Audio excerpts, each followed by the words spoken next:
Pronti? 1, 2, 3.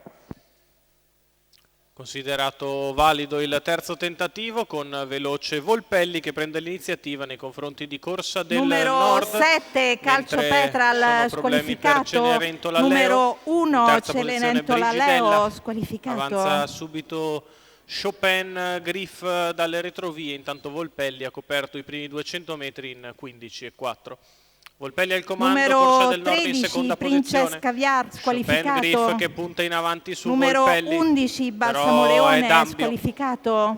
quindi Brigidella, primi 400 metri di corsa passati in 38. Numero 12 Chopin Griff squalificato per ambio. E allora Volpelli al comando, in seconda posizione Corsa del Nord, in terza Brigidella, Output Pressure è già lì, che segue uno Chopin Griff che però è a tabellone, 46,4 per i primi 600 metri di corsa. Output Pressure avanza, ha sentito la squalifica ora Marco Basile che si toglie. Output va a chiedere strada a Volpelli, vediamo le scelte dei driver, 1,1,8 per i primi 800 metri di corsa. Output Pressure passa nei confronti di Volpelli.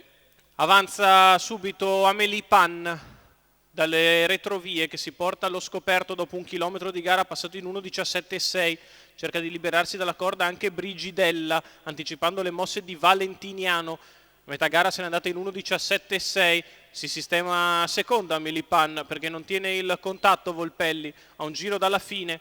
14,3 davanti alle tribune, Output Pressure in vantaggio nei confronti di Amélie Pan, poi Volpelli e Corsa del Nord, quindi Cico dei Daltri e Brigidella, ancora Valentiniano a 600 metri dalla conclusione. Output Pressure sempre in evidenza nei confronti di Amélie Pan, quindi Volpelli avanza all'esterno, o almeno prova a farlo Brigidella. Il treno esterno non è che per il momento viaggi granché bene, prova a mettersi in mezzo alla pista Valentiniano quando siamo a 400 metri dalla conclusione. La retta di là in 15,4, 2,27 il miglio di corsa, con Output Pressure in vantaggio, Amélie Pan che sposta il suo esterno, poi Volpelli e quindi Corsa del Nord a metà della piegata conclusiva è in vantaggio Output Pressure, Amélie Pan che prova ad andare all'attacco, poi Corsa del Nord all'ingresso della dirittura d'arrivo, Output Pressure in vantaggio nei confronti di Amélie Pan, di dentro ancora Volpelli a largo di tutti Corsa del Nord, insiste Corsa del Nord che prova ad andare su Output Pressure che nel finale vince nei confronti di Corsa del Nord. Al terzo posto finisce Volpelli, poi ancora Amélie Pan e quindi Cico dei Daltri.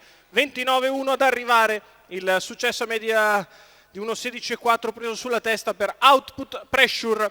Roby Vecchione in salchi per Mele Ossani, Nicolò Venturi, colori del signor Stephen Ciangura, 10 anni da Giganneo, che porta a casa la vittoria. Corsa del Nord è seconda, al terzo Volpelli, al quarto c'è Amélie Pan, al quinto Cico dei Daltri, il giallo della giuria. Occhio alla prima curva in cui c'è stato forse qualcosa.